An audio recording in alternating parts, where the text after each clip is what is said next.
Hey Luna loves. So I got a surprise. Even though I ordered the House of Rituals box after their shipping window, they sent me the May box anyway. It's already here. It's right here. So kudos to Tamed Apothecary. I already like you guys. So I'm actually going to be doing this one because obviously my June boxes for both Witch's Moon and House of Rituals won't be here till at least a couple weeks. So I'll be doing this. So this is May's box. It is the House of Rituals mini box, so there's only like 3 or 4 items in it, plus the ritual.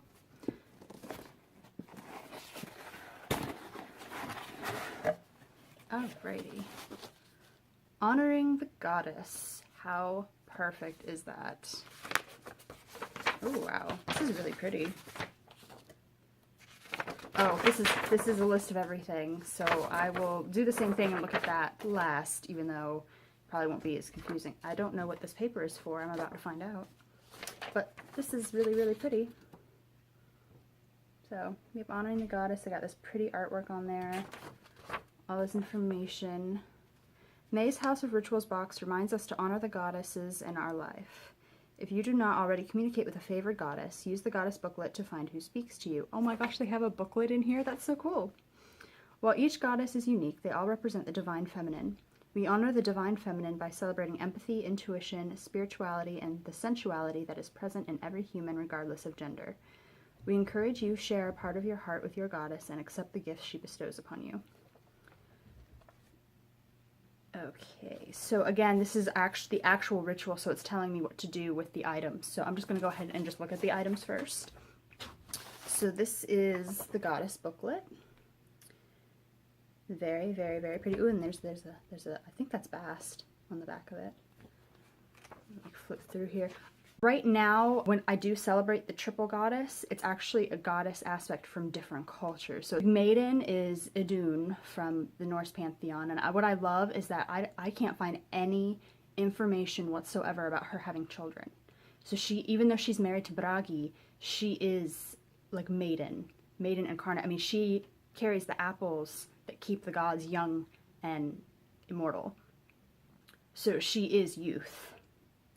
And I think that's like the perfect embodiment of the maiden. And also, because of my Norse ancestry, I just feel this connection with her. Plus, her husband is the god of poetry, and that's like all I really do with my life. That's what I'm so passionate about, is poetry. So it's almost perfect. Like, they are, not only is she my maiden aspect of the goddess, but them as a couple is almost like my god and goddess, you know, duo. And with mother, I tried to connect with a mothering spirit that I felt that was nurturing me and watching over me, and that ended up being an angel from the Judeo-Christian pantheon of mythology, if you will. And that was Haniel, who is actually the equivalent of a moon goddess in the angelic hierarchy, and also a very mothering spirit, and that's who I feel is watching over me.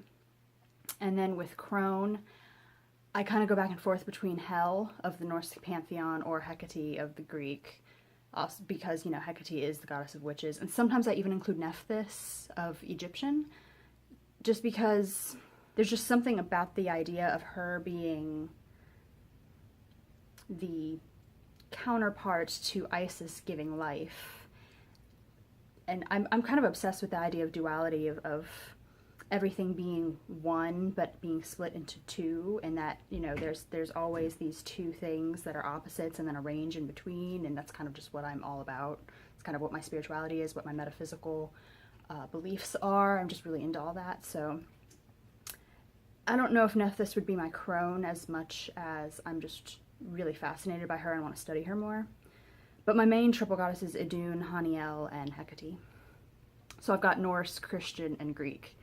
And I'm like, that really, part of me thinks that doesn't make sense to have them from different cultures, but another part of me thinks that makes perfect sense because it's specific to me and who I'm calling on. And if all the gods exist as, you know, manifestations of the source, then it shouldn't matter which culture I'm calling on. They're all there to pick from and choose from for my benefit and to help me. So I want to see what's in here really quick.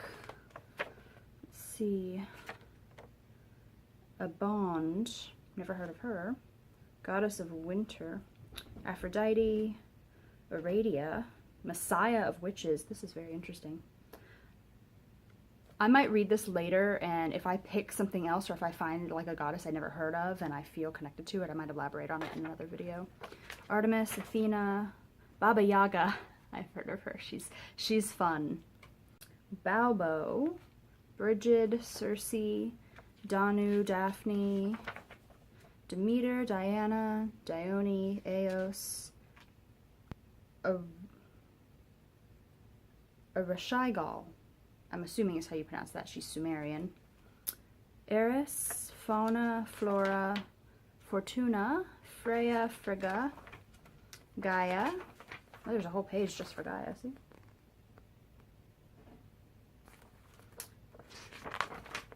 Guadalupe, Hathor, Hecate, Hel, Hera, Hestia, Inanna, Isis, Kali. They skipped Idun. Lakshmi, Lilith, Luna, Medea, Medusa, Minerva, Nycnevin, Nut, Ostara, Oya, Pele, Persephone, Psyche, Selene, Venus, Vesta, Voluptus. I'm gonna butcher this one. Shoshi Quetzal. I really apologize if I butchered that, but it starts with an X and it's Aztec, and I get a little... I'm not gonna really worry about that though, because she is the goddess of youth, sexuality, and fertility. Represents pleasure and love and watches over childbirth and pregnancy. Yeah, I just had a pregnancy scare. And I was really on the fence because I really don't want children, and I can see my life being ruined by having a kid. But at the same time, I am in a stable relationship with my husband, and it is his kid too, and I feel like the guilt of an abortion would just haunt me my entire life. I just couldn't go through with it. I just couldn't. But then if I have the kid and the kid eventually finds out that I didn't want kids, they're gonna feel like shit, and it's just really complicated, and I'm so glad I'm not pregnant. Wow. Ugh, maybe 10 years from now I might change my mind, and then I'll have to like delete everything on the internet that says anything about me being child-free. But I mean, 2 years ago I was still Christian and I thought this stuff was evil, so who knows 2 years from now what I'm gonna think. So I really should like shut my mouth about these things and just let my life flow. Anyway, so they didn't even mention Scotty. Scotty for me is like Nephthys in that I'm really fascinated by like who she is and her story, but I don't really feel like she's a goddess that I need to like invoke or use in ritual or that's watching over me or any of that.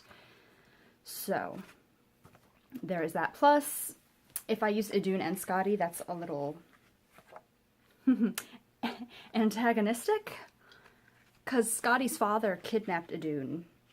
I guess he was gonna rape her, I don't know, and the gods found him and killed him, and then Scotty was all like, you just killed my father, I'm going to rain vengeance on you, and then they said, wait, we'll put him as a constellation in the sky, and then you can have any of the gods you want as a husband, but you have to choose him by his feet. And so she picks Njord because she thinks it's Balder, and then that relationship really doesn't work out, because he's the god of storms and sea and summer, and she's the goddess of mountains and winter, and that relationship was just doomed from the start.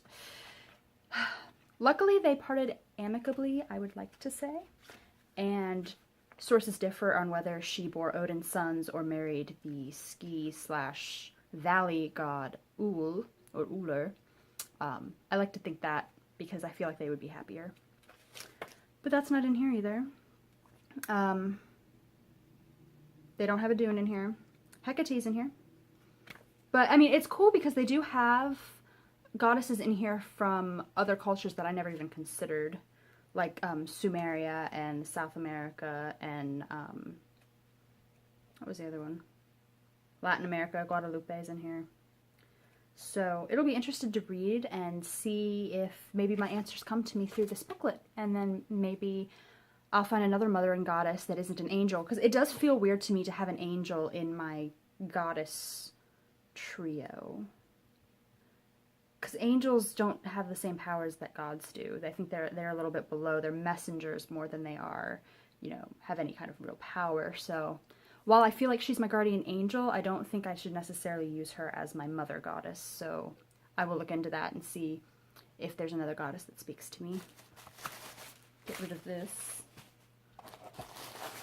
It's not as pretty of a box as Witch's Moon, but it is cheaper, so I don't expect it to be. There's just this crumpled up white paper. That's fine.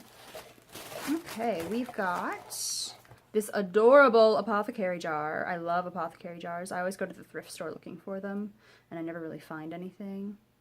So this is cool. It almost looks like that's a little, like, half moon, or at least an attempt at one. This is adorable. And a smudge bundle, which is great because I'm always running out of these. Oh, it actually looks like there's some kind of petal. I think that, yep, those are rose petals. That's adorable. Okay, this is wrapped up. Okay, ooh, these are herb mixtures. Okay, that says Bonaset.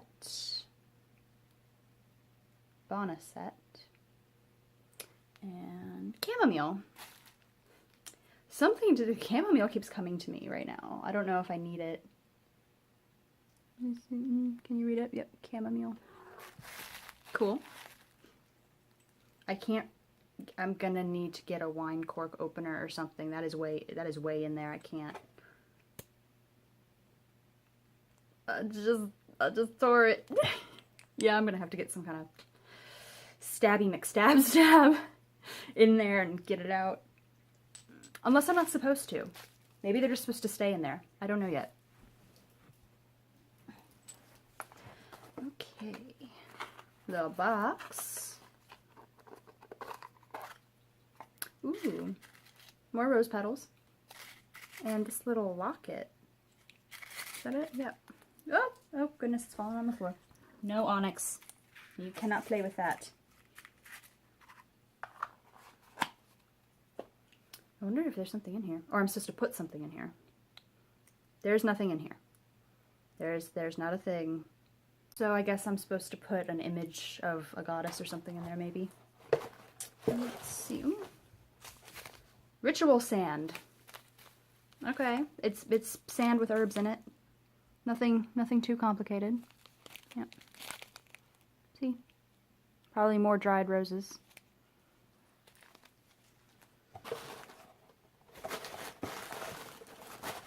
Okay, and we're already on the last thing. Because like I said, it only has three to 5 items. Which is perfectly fine with me for ritual. So, ooh, it feels like a crystal. Let's look at it. Oh, ooh, it's hematites. Oh, how nice. I have a bunch, but this is a nice piece. Get closer. You can see how shiny it is. It's really heavy, too. Hematite. That's fun. And this bag is friggin' adorable. That is gorgeous. I want that as a tattoo, like right now. I don't even know where on my body. Maybe on my thigh, but that is gorgeous. Woo! Alright, so that's it. Alright, let's look at the paperwork again. I gotta put this box somewhere. Alright, goddess booklet, highlighting 50 of our favorite goddesses with suggestions for offerings and invocations. Through regular communication with a goddess, one can strengthen their connection with the divine feminine. Locket. Fill this locket with a photo of your goddess. In place of a photograph, you may include another element to represent your goddess. Carry this locket as a talisman and give as an offering to the goddess. Ritual jar. Fill this jar with sand and herbs from the bag to catch the ashes from the parchment. When the ritual is complete, it can be left upon the altar until it is ready to be buried in a sacred place. I guess this is the parchment I'm supposed to write on. So, vials of herbs. These magical herbs are both associated with water, psychic communication, and the divine feminine. Bonaset, or bone set, wards off negativity, preventing unwanted energies from contaminating intentions. Chamomile increases luck and cleanses the throat chakra, ensuring that any communication with the goddess is clearly understood. Hematite. Use this magnetic stone to ground yourself after rituals. Store in the goddess bag for safekeeping, along with all my other hematite. Okay. Cool. Alright, so I'm not going to go through this, but I'm going to go over it. Let me see. Okay, it wants me to put a picture in the locket first. I can either use a real photograph, actual photograph. Yeah, because people have actually taken pictures of the photo of the goddesses. They've met the goddesses and taken their photo. I know they mean an actual picture, probably from the internet or something, an actual painting someone's done. Or I can hand draw it, it says. You may also use plant cuttings, seeds, feathers, or other elements in place of a photograph. Refer to the goddess book for suggestions and listen to your intuition. Set the locket to your left. And then the parchment, I'm supposed to craft a letter to the goddess. Be honest, open, and compose from the heart. When the letter's complete, pour the blend of sand and herbs into the ritual jar. Use the flame from the lighter or candle. Carefully light the parchment. Hold it over the ritual jar once more. Watch as your words turn to ash. Mix with the sand. Take a pinch of bone set and chamomile and sprinkle over the candle. Okay, so I do have to open those vials. I will figure it out. Pour remaining herbs into the ritual jar before using the cork to seal in your intentions. You can bury the ritual jar or leave it on your altar. Your goddess will tell you which you should do. The longer the jar is displayed on your altar, the more offerings she will expect. I don't have offerings. I guess I should buy some more herbs. Carry the locket with you as long as the jar is above ground. If you are communicating about money, place it in your wallet. If you are asking for love, add a chain that creates an amulet to hang over the heart. I'm not asking about either. I'm kind of good with both right now, actually. I guess love, because I feel like I'm neglecting my husband. I do so much like of my own thing that we don't hang out anymore. And now that I've gotten a job that I am going to enjoy and that pays well, the money thing really isn't an issue right now. So love, I'll focus on that more. When intuition calls, bury the jar and set the locket on the altar in its place. You may wish to light a candle, leave a final offering, and give thanks to the goddess. When the ritual feels complete, take the hematite between your hands and ground yourself back to Mother Earth. Simple, something easy that I can do. Much better than all the stuff I got from Witch's Moon that I didn't know what to do with. This tells me exactly what to do with everything and how to focus my intention and my energies, and I love it. So I will do this, and I will tell you in a future video which goddess that I'm going to be focusing on. I feel like since I'm in the maiden time of my life still, as I am not a mother, except for, you know, a cat mom, that I'll probably focus on the maiden still. Because I feel like the maiden isn't necessarily a virgin. A lot of mythology and stories make her a virgin, but she's not necessarily that. That's why I like Adune so much, who's not in the booklet, because she's married, right? So she's obviously not a virgin, but she doesn't have kids, and that's where I am, so I feel like she's the one I should be connecting with. She's also the newest goddess I've added to my personal pantheon, so I feel like that's the one. But until next time, which will probably be the last Witch's Moon box, we'll see how that goes. Watch it be something freaking amazing, and then I'm mad that I canceled it. Just wait, it's gonna be amazing. Or July's box will be amazing, and I'll see someone else do it, and then I'll be jealous that I canceled it. It's always the way. But anyway, I will see you next time. Good journey, loves.